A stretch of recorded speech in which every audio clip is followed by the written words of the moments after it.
কেমন আছো ছাত্ররা? আমি সুলতান স্যার অষ্টম শ্রেণীর ইতিহাসের তৃতীয় অধ্যায় উপনিবেশিক কর্তৃত্ব প্রতিষ্ঠা তা পার্ট 1 পড়েছিলাম, আজকে পড়াবো পার্ট 2। চলো শুরু করা যাক।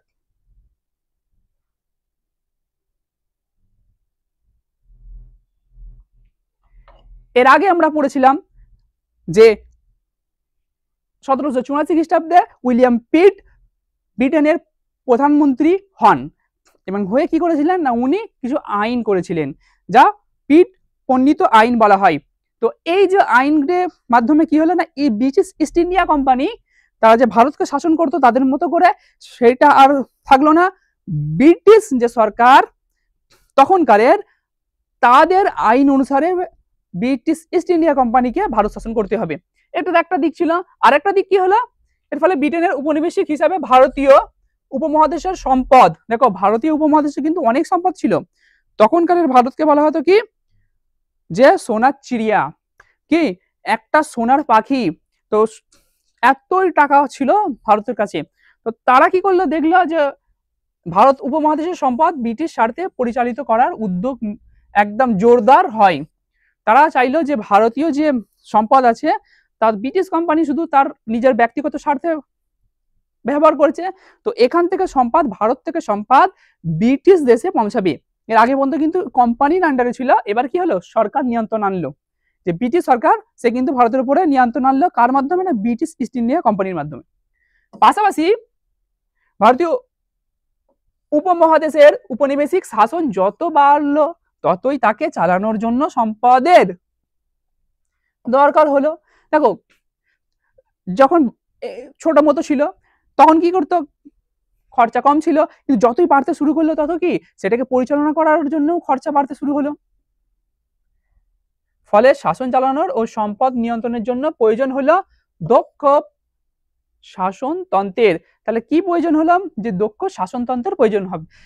যদি তোমরা 1757 সালের পলাশী যুদ্ধ থেকে তোমরা সামান্য 100 বছর যাও, 857 খ্রিস্টাব্দ পর্যন্ত, তো তোমরা দেখেছো দ্বিতীয় অধ্যায়ে কি না 60% ভারত দখল করেছিল তারা। তাহলে সেই যে আস্তে আস্তে বাড়তে বাড়তে হয়েছিল, তো বাড়ার মুখে যে তাদেরকে পরিচালনা করবে তার জন্য কি দরকার না, দক্ষ একটা শাসনতন্ত্র দরকার। তাহলে কি হলো না, গোটা দেশে কোম্পানির অধিকৃত অঞ্চলগুলিতে এরকমই শাসন চালু করা হয়। এবং 1813 এই সালগুলো কিন্তু তোমরা একটু মনে রেখো, 1813 খ্রিস্টাব্দ পর্যন্ত কোম্পানির ভারতীয় শাসকদের মতো করেই শাসন চালাতো। তাহলে কি হয়েছিল, 1813 কিন্তু আগে পর্যন্ত যে ভারতীয় শাসক, মানে ভারতীয় শাসক তখন কারা ছিল না, একটা বড় মেজর শাসক ছিল কে না, মুঘলরা। তো মুঘলদের যে শাসন ব্যবস্থা সেই কিন্তু যে কায়দা কানুন সেইগুলোকে মেনে এরা চলতো। কিন্তু ধীরে ধীরে সেই কি হলো, পরিস্থিতি বদলাতে থাকে। তাহলে কি হলো, ধীরে ধীরে সেই পরিস্থিতি বদলাতে থাকে। সুষ্ঠু শাসনের জন্য উপনিবেশিক শাসন তন্ত্রকে ঢেলে সাজানো দরকার হয়ে পড়েছিল। তাহলে যে শাসন ব্যবস্থাকে একটা সুষ্ঠু করার জন্য তাকে একটা পুরো পুরো ঢেলে সাজালো, কেন দরকার প্রয়োজন ছিল। বিচার ব্যবস্থা, পাশাপাশি পুলিশ, সেনা ব্যবস্থা এবং আমলাতন্ত্রের মধ্য দিয়ে সেই উপনিবেশিক শাসনতন্ত্র বাস্তবগাহ রূপ পেয়েছিল। তাহলে কি কি করলো তারা, তারা করলো যে বিচার ব্যবস্থা, তোমরা পার্ট 1 এ বিচার ব্যবস্থাটা পেয়ে গেছো, এবং পাশাপাশি কি পুলিশ, সেনা ব্যবস্থা এবং আমলাতন্ত্রের মধ্যে দিয়ে সেই উপনিবেশিক শাসন ব্যবস্থাকে কি একেবারে বাস্তব রূপ দিয়েছিল। তো আজকে তাহলে তোমরা কি কি পড়বে, আমাদের আগের দিনে তো বিচার ব্যবস্থা পড়ে নিয়েছো, পার্ট 1 এ যারা দেখোনি তারা গিয়ে দেখো পার্ট 1টা। পার্ট 2 এ পুলিশ, সেনা এবং আমলাতন্ত্র। তো চলো পুলিশটা বোঝা যাক। দেখা নাকি পুলিশ ব্যবস্থা, তাহলে আমাদেরকে তখনকার পুলিশ ব্যবস্থাটা বুঝতে হবে।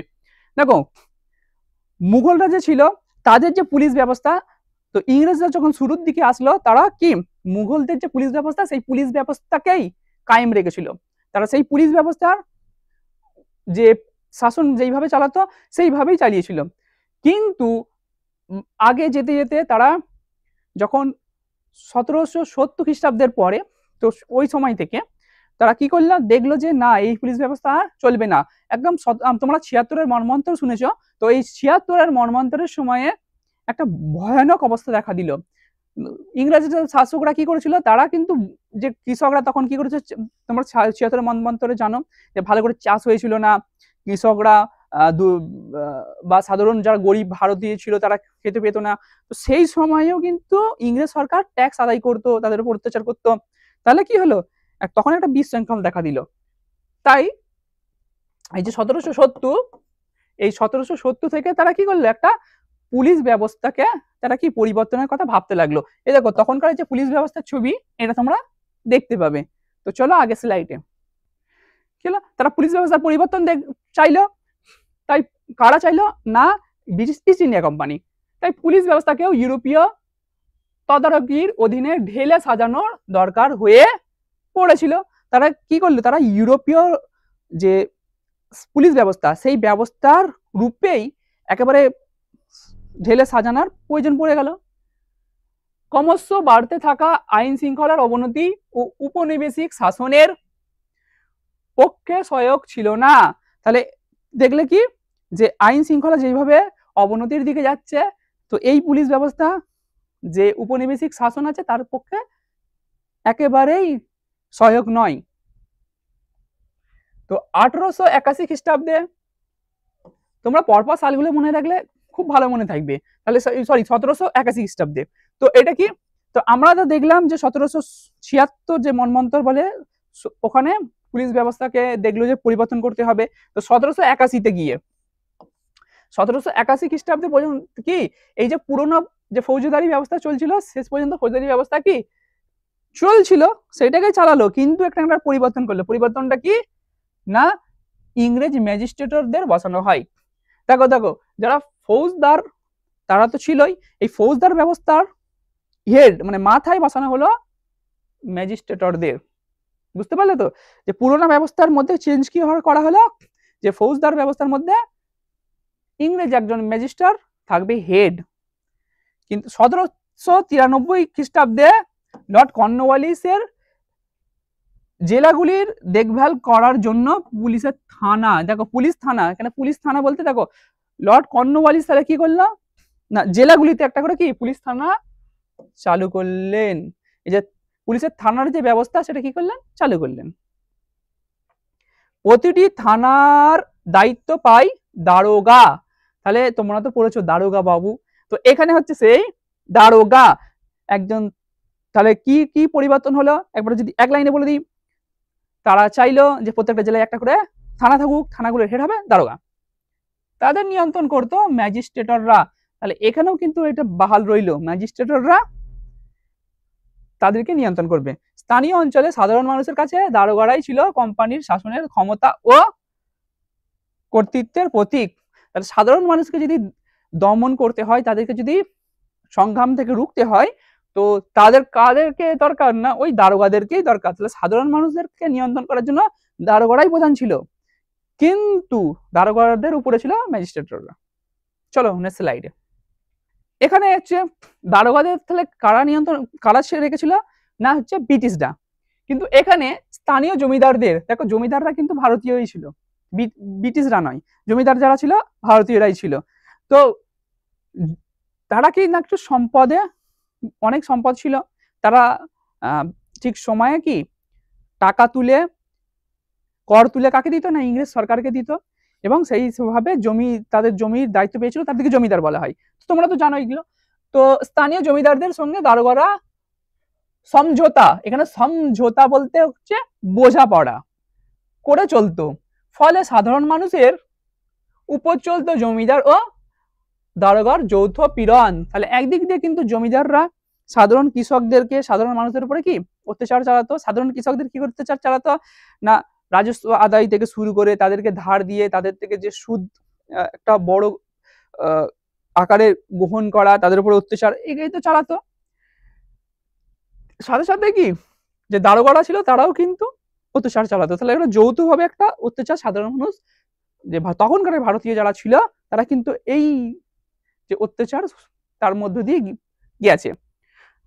১৮২২ খ্রিস্টাব্দে পাকাপাকি ভাবে দারোগা ব্যবস্থার বিলোপ করা হয়। কি করলো না, বিলোপ করা হলো। তার বদলে গ্রামের দেখভালের দায়িত্ব দেয়া হয় কালেক্টরদেরকে, তাহলে তার বদলে দায়িত্ব দেওয়া হলো কাকে, একটা কালেক্টরকে। ফলে আবারও রাজস্ব আদায়, তাহলে কি কি হলো না, একটা রাজস্ব আদায়, একটা হচ্ছে আরক্ষার দায়িত্ব একজনের হাতেই চলে যায়। তাহলে দুটো দায়িত্ব কি হলো, একজনের হাতে চলে গেল।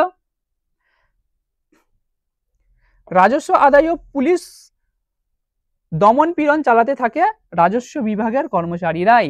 তাহলে এই যে পুলিশদের দমন পীড়ন আর এই যে রাজস্ব আদায়, এগুলো কি কারা করলো, যে যারা কোম্পানির কর্মচারী ছিল তারা এগুলো চালাতে শুরু করলো। তাহলে রাজস্ব আদায়, এই যে পুলিশের দমন পীড়ন, এগুলো তো থাকলো। তাহলে কিন্তু কি হলো না, কিন্তু এরকম আপাতত সংস্কারের মধ্য দিয়ে পুলিশি ব্যবস্থাকে উপনিবেশিক কর্তৃত্বের প্রতিষ্ঠার উপযোগী করে তোলা যায়নি। তাহলে এতগুলো যে চেঞ্জ করা হলো, পরিবর্তন করা হলো, একটা দেখলো ইংরেজ সরকার একবার দেখলো যে এটা পরিবর্তন করে দেখি, এটা পরিবর্তন, কিন্তু পরিবর্তন করে করে দেখলো যে এটা একেবারে উপনিবেশিক যে কর্তৃত্ব প্রতিষ্ঠার উপযোগী এখনো হয়নি। তাই ব্রিটিশ কোম্পানির মূল লক্ষ্য ছিল কি, পুলিশি ব্যবস্থার মাধ্যমে আইনের শাসন প্রতিষ্ঠা করা। ব্রিটিশ কোম্পানির কিন্তু মূল লক্ষ্য ছিল পুলিশের মাধ্যমে হচ্ছে কি, আইনের শাসন প্রতিষ্ঠা করা। সেই উদ্দেশ্যে পুলিশ ব্যবস্থার নানা রকম সংস্কার করা হতে থাকে। তাহলে কি হলো, নানা রকম সংস্কার করা হতে থাকলো শেষ পর্যন্ত। তাহলে কি তোমরা সংস্কার দেখলে, দু তিনটে সংস্কার পরপর দেখলে, মাথায় রাখবে। 1843 খ্রিস্টাব্দে সিন্ধু প্রদেশের অঞ্চলে নতুন ধাঁচের পুলিশ ব্যবস্থা প্রয়োগ করা হয়। তাহলে তোমরা যদি প্রশ্ন আসে যে নতুন ধাঁচের সিন্ধু প্রদেশের অঞ্চলে কবে পুলিশ যে ব্যবস্থা সেটা করা হয়েছিল, তোমরা সেটা বলেই দিতে পারে 1843 খ্রিস্টাব্দে। ক্রমে আলাদা পুলিশ আইন বানানো হয়। তাহলে শুধু পুলিশের ধাঁচ কি চেঞ্জ করা হলো না, পুরোপুরি আইন যে পুলিশের সেটাও পরিবর্তন করা হলো। ধীরে ধীরে উপনিবেশিক কর্তৃত্ব প্রতিষ্ঠা ও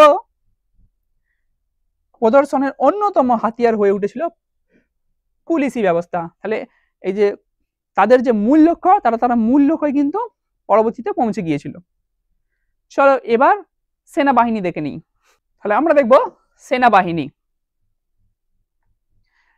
দেখো, কোন জায়গায় যদি আজকের দিনেও কোনো একটা জায়গায় আন্দোলন হচ্ছে, সেই আন্দোলনকে যদি নিয়ন্ত্রণ না করতে পারে, কোনো জায়গায় যদি একটা ঝামেলা হয়, সেখানে নিয়ন্ত্রণ পুলিশ যদি না গিয়ে করতে পারে, যদি পুলিশ অক্ষম হয়, তাহলে কি হয় না, আর্মি আসে। তো এই যে ব্যবস্থা, তো প্রথম দিকে ইংরেজদেরও কোনো একটা আন্দোলন হলে বা কোনো একটা বিরোধিতা হলে তার মোকাবিলা করতো পুলিশরা, কিন্তু পুলিশ যখন সামলাতে পারতো না, তখন যেত সেনাবাহিনী।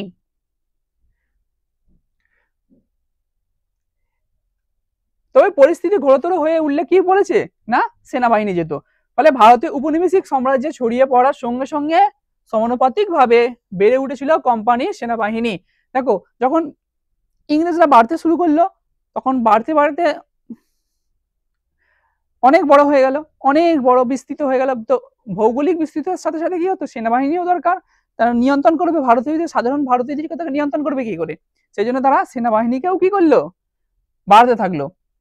এরা কিন্তু প্রথম দিকে সেক্ষেত্রে কি মুঘল সেনা নিয়োগের পরম্পরা অনুসরণ করেছিল ব্রিটিশরা। তাহলে সেক্ষেত্রে কি এরা কি করেছিল, যে মুঘলরা যেরকম সেনাবাহিনীর তৈরি করেছিল বা সেনাবাহিনীর যে নিয়ম কানুন ছিল, সেইগুলো তারা মেনে চলতো। এমনকি সাধারণ মানুষের থেকে আলাদা করে রাখা হতো, যারা সেনাবাহিনী তাদেরকে সাধারণ মানুষের সঙ্গে মিশে দেওয়া হতো না। সেই কথা মেনেই কিন্তু কোম্পানিও নিজের ভারতীয় সেনা বা সিপাহী বাহিনী, এটা ভালো করে মনে রাখবে, ভারতীয় যে সেনা তারা করেছিল ব্রিটিশ, তারা কি নাম দিয়েছিল, সিপাহী বাহিনী তৈরি করেছিল। যে তোমরা এইটা দেখবে, এটা হচ্ছে সিপাহী বাহিনীর একটা ছবি। এই যে এটা হচ্ছে একটা সিপাহী বাহিনীর ছবি। দেখো, সেনাবাহিনীতে সিপাহী এই যে নিয়োগের মাধ্যমে কোম্পানি কি রাজনৈতিক কর্তৃত্ব ছড়িয়ে পড়েছিল। তাহলে একটা রাজনৈতিক ক্ষমতা আসতে গেলে কি হবে, তার সেনাবাহিনী থাকতে হবে। তো এই যে সিপাহী বাহিনী মানে সেনাবাহিনী, তো সেনাবাহিনীর মাধ্যমে কি আস্তে আস্তে তার কর্তৃত্ব ছড়িয়ে পড়লো। ফলে সামরিক খাতে উপনিবেশিক শাসক সব থেকে বেশি খরচ করতো। যদি আমার একটা আর্মি স্ট্রং না থাকে, তাহলে আমি মানে একটা দেশ যদি স্ট্রং আর্মি না থাকে সেখানে কি সেই দেশটা সার্ভাইভাল করতে পারবে না। তাই জন্য তারা একটা স্ট্রং আর্মি তৈরি করলো, আর সেই জন্য তাতে কি অনেক টাকা খরচা করতো। কোম্পানির হয়ে এলাকা দখল করার পাশাপাশি বিভিন্ন বিদ্রোহের মোকাবিলায় করারও সিপাহী বাহিনীদের কাজ ছিল। তাহলে কোম্পানির হয়ে বিভিন্ন জায়গা যদি দখল করতে হয় তা কি সেনা নিয়ে যেত, এবং সাথে সাথে যদি কোনো বিদ্রোহ করে তো একের পর এক তোমরা বিদ্রোহ এরপরে যেই অধ্যায়গুলো আছে তাতে পড়বে। তো বিদ্রোহগুলোকে দমন করার জন্য কি সেনাবাহিনী একটা প্রধান ভূমিকা পালন করেছিল। উপনিবেশিক শাসনের গোড়ার দিকে সেনাবাহিনীতে প্রচলিত জাত ভিত্তিক ধারণাগুলির বিরোধিতা করেনি ব্রিটিশ কোম্পানি। এই দেখো তারা কি বললো, তারা যে শুরুতে মুঘলরা যেভাবে তাদের সেনাবাহিনী ছিল সেরকমই করেছিল, পুলিশ বাহিনীর ক্ষেত্রেও একই অনুসরণ করেছিল ব্রিটিশরা। তাহলে সেই জাত ভিত্তিক যে বিভিন্ন যে চাকরির ব্যবস্থা ছিল সেগুলো কি তারা কি প্রথম দিকে কোনো রকম পরিবর্তন করেনি। কি সেই কারণে কি হলো, সিপাহী বাহিনীতে উচ্চ বর্ণের ব্রাহ্মণ, রাজপুত, কৃষকরা সহজে জায়গা করে নিত। এইসব লোকেরা সিপাহী বাহিনী ছিল তাতে কি হতো, যোগ দিয়ে অনেক বেশি সুযোগ সুবিধা ও নিয়মিত বেতন পেত। তাহলে যারা একটু উচ্চ বংশ ছিলেন, তো এখানে তো ভারতে তখন জাতপাত একটা উচ্চ, তখন একটা লেভেলই আলাদা জাতপাত চলতো, তো তখনের যে উচ্চ বর্ণের যারা ছিল তারা খুব সহজে সিপাহী বাহিনীতে যোগ দিত এবং বিভিন্ন সুবিধা ভোগ করত। তো সিপাহী বাহিনীতে ভোগ করত 1820 দশক থেকেই সিপাহী বাহিনীর কি কাঠামোর বেশ কিছু বদল দেখা দিতে থাকে। কি বদল দেখা দিল না, মারাঠা মহীশূর অঞ্চলের পাহাড়ি উপজাতি যারা পাহাড়ে বাস করে সেরকম উপজাতি ও নেপালি গোর্খাদের সিপাহী বাহিনীতে নিয়োগ করা শুরু হয়। তাহলে কি হলো, নতুন তারা একটা পরিবর্তন আনলো যে এবার থেকে যারা পাহাড়ি অঞ্চলের উপজাতি আছে তাদেরকে এবং যারা নেপালি গোর্খা আছে তাদেরকে সিপাহী বাহিনীতে নিয়োগ করা হলো। তার ফলে কি হলো না, উচ্চবর্ণের ব্রাহ্মণ ও রাজপুত কৃষকদের সুযোগ সুবিধা কি কমতে থাকে। তার জন্য সিপাহী বাহিনীর মধ্যেও কি অসন্তোষ তৈরি হতে থাকে। তাহলে যারা আগে চাকরি করতো তারা তো উচ্চ বর্ণের ছিল, তারা বিভিন্ন সুযোগ সুবিধা পেত, তাদের সুযোগ সুবিধা আস্তে আস্তে কমতে শুরু করলো, তো এখানে একটা অসন্তোষ শুরু হয়েছিল। উপনিবেশিক শাসনের অন্যতম প্রধান হাতিয়ার হিসাবে কে ছিল না, সিপাহী বাহিনী ছিল গুরুত্বপূর্ণ। ফলে 1880 দশকে ব্রিটিশ কোম্পানির সেনাবাহিনীতে প্রায় 2.5 লক্ষ, মনে রাখবে এটা একটা বড় সংখ্যা, সিপাহী ছিল।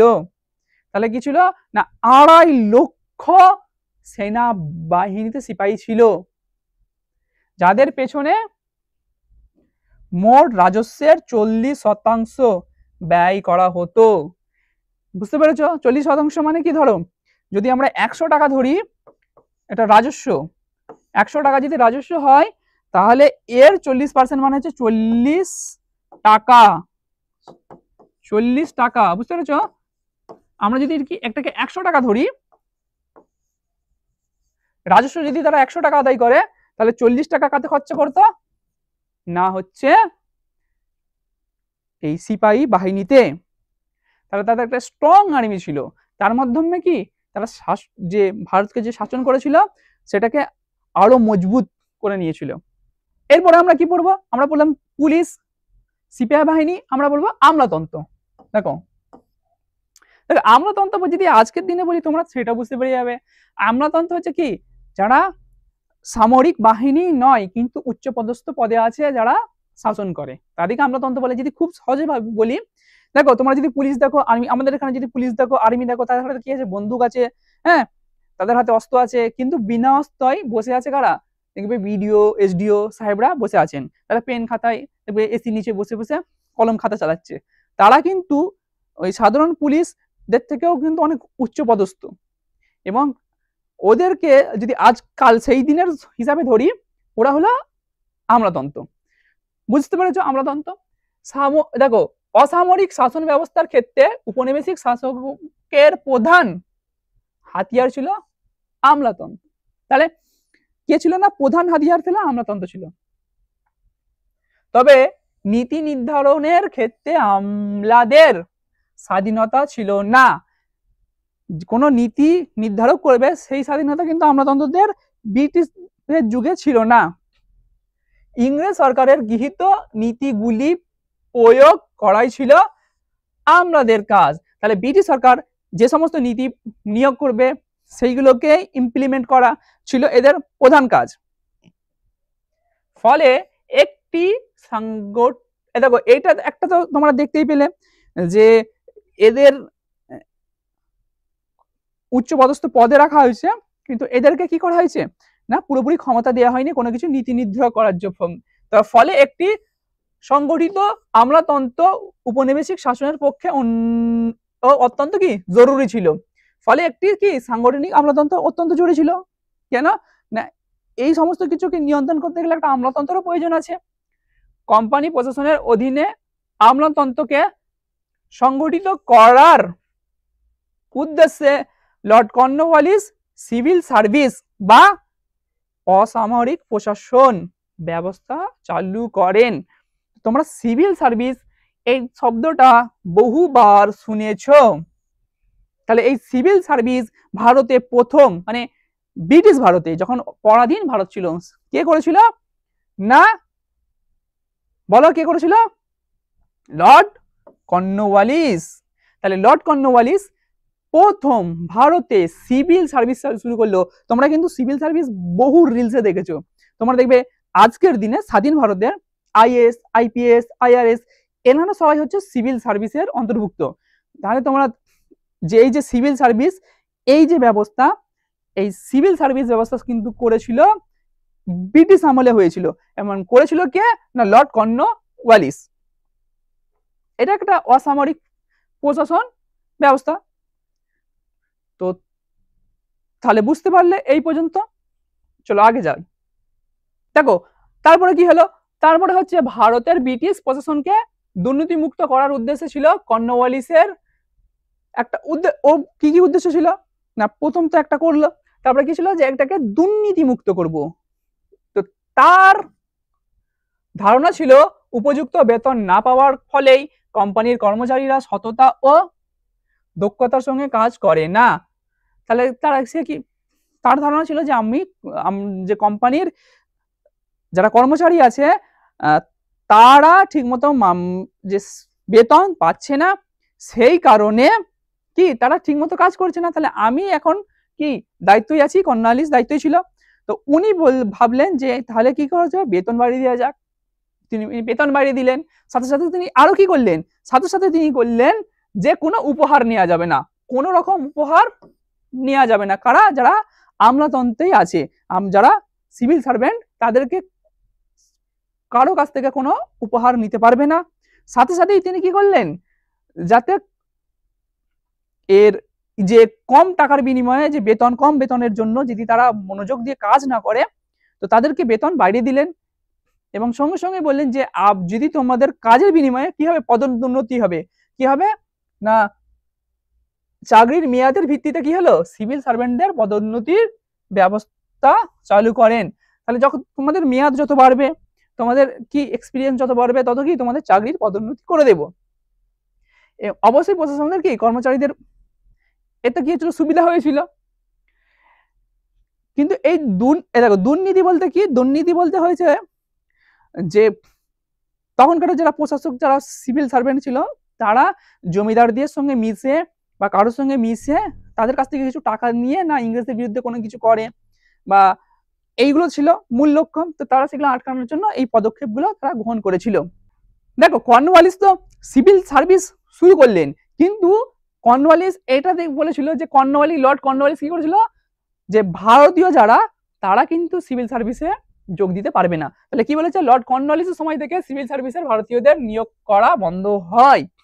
তাহলে কাদেরকে নিয়োগ করা হবে না, লর্ড কর্নওয়ালিস ইউরোপীয় প্রশাসকদের ভালো মতো প্রশিক্ষণ দেওয়ার জন্য উদ্যোগ নিয়েছিলেন। উনি কি বললেন যে ইউরোপীয় যারা, তাদেরকে ভালো করে প্রশাসন বা ট্রেনিং দেওয়া হোক এবং তাদেরকে কি হোক, সিভিল সার্ভিসে নিয়োগ করা হোক। সেই জন্য কি হলো 1800 খ্রিস্টাব্দে কলকাতায় ফোর্ট উইলিয়াম কলেজ। তাহলে এটা শর্ট কোশ্চেন যে ফোর্ট উইলিয়াম কলেজ কবে প্রতিষ্ঠা হয় না 1800 খ্রিস্টাব্দে। সিভিল সার্ভেন্ট বা অসামরিক প্রশাসকরা ওই কলেজে শিক্ষা পেতেন। তাহলে সিভিল সার্ভেন্ট যারা ছিল তাদেরকে এই ফোর্ট উইলিয়াম কলেজে শিক্ষা দেওয়া হতো, যে প্রশাসনিক শিক্ষা। তবে ব্রিটেনের কোম্পানির পরিচালকরা কলকাতায় প্রশিক্ষণের বদলে ব্রিটেনে প্রশিক্ষণকে উপযুক্ত বলে মনে করতেন। তারা কি মনে করতেন যে কলকাতার থেকে ব্রিটেনেই আমাদের প্রশিক্ষণ একেবারে উপযুক্ত। তাহলে শেষ পর্যন্ত কি হলো, হেইলবেরি কলেজে প্রশিক্ষণের প্রক্রিয়া শুরু করা হয়, কারণ তারা কলকাতায় বললে প্রশিক্ষণের থেকে ভালো আমাদের ব্রিটেনেই প্রশিক্ষণ দেওয়া হোক। এবং সিভিল সার্ভিস পরীক্ষার সমস্ত প্রার্থীদেরকেই কি হেইলবেরি কলেজে যোগ দিতে হতো। একই কলেজে পড়ার ফলে সিভিল সার্ভেন্টদের মধ্যে একটি ঐক্যবোধ তৈরি হয়েছিল, যেহেতু সব সিভিল সার্ভেন্ট একটাই কলেজে পড়ছে, তাই কি সবাই সবাইকে চেনে, তাদের মধ্যে একটা ভালো সম্পর্ক আছে, পরিচয় আছে, সে কারণে কি একটা ঐক্যবোধ তৈরি হলো। এবং পাশাপাশি এটা কিন্তু খুব ইম্পর্টেন্ট পয়েন্ট, সিভিল সার্ভেন্টরা নিজেদের একটি আলাদা গোষ্ঠী হিসাবে ভাবতে শুরু করে। তারা ভাবে যে আমরা তো একটা আলাদা গোষ্ঠী, আমরা তো কি করব, ভারতের প্রশাসক যে শাসন ব্যবস্থা তাকে নিয়ন্ত্রণ করব, তো আমরা তো ওই সাধারণ ভারতীয় বা ওদের মতো নয়, আমরা একটু উচ্চ বর্ণে মানে উচ্চ পদস্থ। তো তাদের মধ্যে কি একটা সংকীর্ণ চিন্তা ভাবনা তৈরি হলো। ওই ঐক্যবোধ ও সংকীর্ণ গোষ্ঠী ভাবনা অবশ্য উপনিবেশিক প্রশাসনের পক্ষে সহায়ক হয়েছিল। তাহলে কি উপনিবেশিক যে প্রশাসন ছিল তাদের পক্ষে কিন্তু এটা কি খুব ভালো একটা ফল দেখা দিল, কি না এই যে এদের সংকীর্ণ চিন্তা ভাবনা এবং এই ঐক্যবোধটা। তাহলে তোমাদেরকে আমি এই পার্টগুলো বলে দিলাম, পুলিশ ব্যবস্থা, সেনাবাহিনী, আমলাতন্ত্র, এরপরে বাকি পার্টগুলো থাকবে। তোমাদের যদি পড়ানো ভালো লাগে তোমরা লাইক করো, কমেন্ট করো, সাবস্ক্রাইব করো এবং আমাদের সঙ্গে জুড়ে থাকো। আমি তুমি সবাই মিলে গড়ে তুলবো এই আমাদের স্কুলওয়ালা পরিবার, এবং স্কুলওয়ালা পরিবারে তোমরা তোমাদের মতামত কমেন্টের মাধ্যমে দিতে থাকো। আর বুঝতে যদি কোনো জায়গায় অসুবিধা হয়ে থাকে সেটা তোমরা কমেন্টের মাধ্যমে প্রশ্ন করবে, আমরা তোমাদেরকে যত সময়ে উত্তর দিয়ে দেব। এই ভিডিওটা দেখার জন্য তোমাদেরকে ধন্যবাদ।